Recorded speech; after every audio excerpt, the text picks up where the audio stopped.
Di video ini, kita akan bedah tuntas cara menyambungkan email domain dari Bluehost ke Gmail tanpa bikin kamu itu pusing. Apa kabar semuanya? Namaku Eric Hansiker, dan di channel ini, aku langsung ke intinya ya, untuk membantu kamu ngebangun kehadiran online dan mengambil keputusan bisnis yang lebih cerdas. Nah, kalau kamu itu pernah bertanya-tanya, gimana cara membaca dan mengirim email dari domain khususmu pakai tampilan Gmail yang udah kamu sukai, kamu itu berada di tempat yang tepat guys. Di sini, kita akan bahas kenapa kamu itu mungkin ingin menautkan email domain ke Gmail, terus proses langkah demi langkah untuk menambahkannya, dan tips menghindari kesalahan umum, dan beberapa praktek terbaik agar email kamu itu tetap teratur dan profesional. Jadi di akhir video ini, kamu itu bakal punya alur kerja yang lancar untuk mengelola semua pesanmu di satu tempat. Mari kita mulai dengan bahas kenapa sih kamu itu harus melakukan ini. Punya email domain khusus seperti info@bisniskamu.com itu bikin bisnis kamu itu kelihatan berkelas dan terpercaya. Tapi login ke dashboard hosting yang terpisah itu cuman buat cek pesan itu tuh ya ribet banget guys. Di sisi lain, Gmail itu familiar ya, andal dan penuh fitur produktivitas. Dengan menyambungkan email domain ke Gmail, kamu itu dapat yang terbaik dari keduanya, yaitu profesionalisme alamat email dengan brand dan kenyamanan antarmuka di Gmail. Kamu juga bisa baca, tulis, dan cari pesan dengan cepat, dan komunikasi bisnismu tetap terpisah dari kotak masuk pribadi. Ini juga berarti kamu itu nggak perlu khawatir ketinggalan email penting karena lupa cek kotak surat yang jarang dipakai. Sebelum kita masuk ke Gmail, mari kita siapkan dulu di dashboard Bluehost kamu ya. Hal pertama yang paling penting tuh adalah kita harus pastikan sudah punya akun Bluehost. Kalau belum, sekarang mungkin waktu terbaik buat beli ya, karena mereka itu lagi ada promo spesial Black Friday saat video ini direkam guys. Kalau kamu itu klik link di deskripsi di bawah, itu bakal ngebawa kamu ke halaman ini. Dan seperti yang kamu lihat, promo Black Friday-nya itu masih aktif ya, dan kamu itu juga bisa pilih beberapa paket paling populer. Yang paling laku sih biasanya ada di bawah standar hosting sih, mau paket starter ataupun paket bisnis. Untuk contoh ini, aku bakal pilih paket bisnis ya. Berikutnya kamu itu bisa pilih domainmu guys. Kamu bisa cari dari berbagai ekstensi di sini atau pilih nanti aja di situ ya. Dan aku bakal lakuin itu. Lalu kamu itu bisa lihat ya, hanya dengan $150,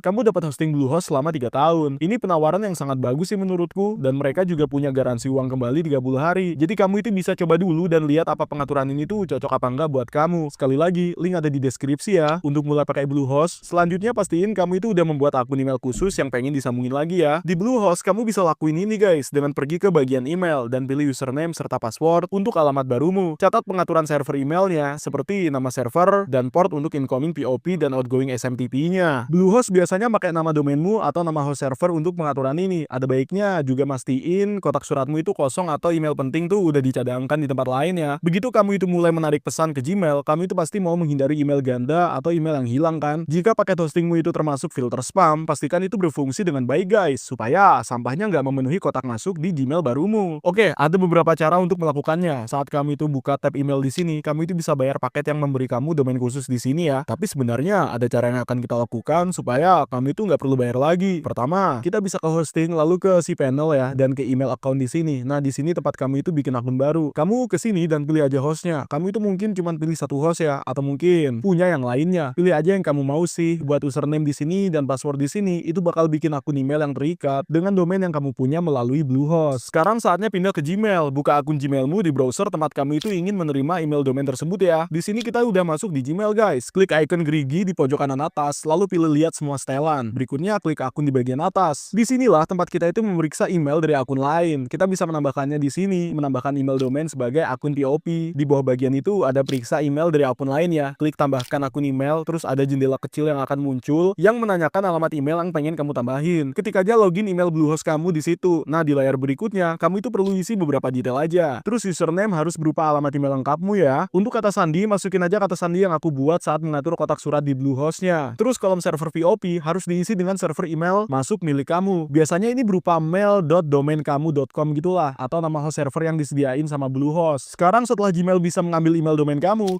mungkin ingin membalas dari alamat yang sama agar pesan kamu itu terlihat konsisten. Jadi setelah menambahkan akun, Gmail akan bertanya, apakah kamu ingin bisa mengirim email sebagai alamat ini? Pilih ya dan klik berikutnya untuk lanjut guys. Masukin aja nama kamu seperti yang kamu inginkan. Nanti muncul di kolom pengirim pesan emailnya. Centang kotak yang bertuliskan anggap sebagai alias ya, kecuali kalau kamu itu mengelola akun orang lain dan perlu memisahkannya. Klik langkah berikutnya untuk mengkonfigurasi server email keluarnya. Di kolom server SMTP, masukin aja server keluar yang disediain oleh Bluehost. Untuk nama pengguna, gunakan aja alamat email lengkap kamu lagi. Masukin lagi nama kata sandi kamu. Untuk keamanan, pilih port 465 dan centang kotak untuk koneksi amannya. Klik tambah akun di situ. Nanti Gmail akan mengirimkan kode verifikasi ke email domain kamu guys, karena kamu udah mengatur koneksi POP-nya. Kamu akan melihat kode tersebut di kotak masuk Gmail kamu dalam sekejap. Masukin aja kode tersebut tersebut untuk memverifikasi dan mengkonfirmasi ya. Setelah diverifikasi, kamu bisa memilih alamat email custom kamu di menu drop-down pengirim setiap kali kamu itu menulis pesan baru di Gmail. Ini memudahkanmu beralih antara email pribadi dan profesional tanpa meninggalkan kotak masuk yang udah familiar. Berikutnya, mengatasi masalah yang sering terjadi. Menghubungkan email domain ke Gmail itu biasanya gampang sih, tapi kadang ada yang nggak jalan tuh. Tapi kalau kamu itu ngelihat pesan kesalahan tentang kata sandi atau pengaturan server yang salah, periksa lagi ya, apa kamu itu udah masukin nama pengguna dan kata sandinya dengan benar. Kalau Gmail itu nggak bisa terhubung ke server POP kamu, pastiin kamu itu punya nama server dan nomor port yang bener guys. Nggak ada salahnya kok masuk balik ke dashboard Bluehost kamu untuk mastiin pengaturannya. Kalau email itu nggak muncul di Gmail, pastiin kamu itu nggak sengaja mengatur penerusannya atau forwardingnya di Bluehost yang mengalihkan email ke tempat lain. Ini praktek terbaik untuk mengelola emailmu. Jangan lupa perbarui kata sandi di Bluehost dan masukin itu kembali ke Gmail juga, biar bisa menyelesaikan masalah autentifikasi. Setelah email domain kamu mengalir melalui Gmail, penting untuk mengelola kotak masuk kamu dengan efektif. Mulai aja dengan nambahin label dan filter untuk pesan bisnis kamu. Dengan begitu, kamu punya bagian khusus untuk komunikasi bisnis yang mudah ditemukan. Tips lainnya adalah menyesuaikan tanda tangan atau signature ya. Kamu itu bisa kembali ke pengaturan Gmail dan di bawah tab umumnya. Tinggal scroll aja ke bagian tanda tangan guys. Buat tanda tangan profesional dengan nama, jabatan, perusahaan, dan informasi kontak kamu. Pastiin untuk memilih email custom kamu di menu drop down agar tanda tangan tersebut tuh hanya muncul saat kamu itu mengirim pesan alamat itu. Detail kecil ini menambah kesan profesional pada pesan kamu guys. Terakhir, biasain untuk rutin memeriksa penyimpanan email Bluehost kamu ya. Meskipun Gmail itu diatur untuk menghapus pesan di server, karena memantau penyimpanan hosting, itu mastiin kamu itu nggak mencapai batas kuota dan melewatkan email penting. Berikutnya, keuntungan menghubungkannya ke Gmail. Selain kenyamanan, menghubungkan email domain ke Gmail itu membawa banyak manfaat. Pencarian Gmail itu sangat kuat banget. Kamu itu bisa menemukan pesan lama secara instan dengan mencari nama, kata kunci, atau lampiran. Filter spamnya juga hebat banget. Ini ngebantu menjaga kotak masuk profesional kamu dari sampah. Kamu juga mendapatkan integrasi dengan alat Google Workspace seperti kalender dan Drive. Ini memudahkan untuk menjadwalkan rapat dan berbagi file langsung dari email. Keuntungan lainnya adalah pengalaman seluler ya. Aplikasi seluler Gmail tuh sangat bagus dan andal. Plus dengan menggunakan email bisnis melalui Gmail, kamu meningkatkan kredibilitas. Bisnis kamu terlihat mapan dan terpercaya, dan kamu tetap memegang kendali atas komunikasi brand kamu. Sekarang kamu seharusnya udah merasa percaya diri kan untuk menghubungkan email domain Bluehost ke Gmail. Jika kamu itu masih ragu, ingatlah guys bahwa menggabungkan email ke dalam satu antarmuka akan menghemat waktu dan mengurangi stres tuh. Kamu nggak perlu lagi repot dengan banyak login atau beresiko melewatkan pesan penting. Ini adalah pengaturan yang sangat sederhana banget, namun memberikan hasil berupa organisasi yang lebih baik dan citra yang lebih profesional. Jadi kalau kamu itu pengen mulai menggunakan Bluehost, aku udah menyediakan linknya untuk kamu di deskripsi di bawah. Dan kalau kamu itu merasa video ini bermanfaat, jangan lupa untuk like, subscribe, dan tekan lonceng notifikasinya agar kamu nggak ketinggalan video lainnya. Terima kasih banyak udah nonton, dan sampai jumpa di video berikutnya.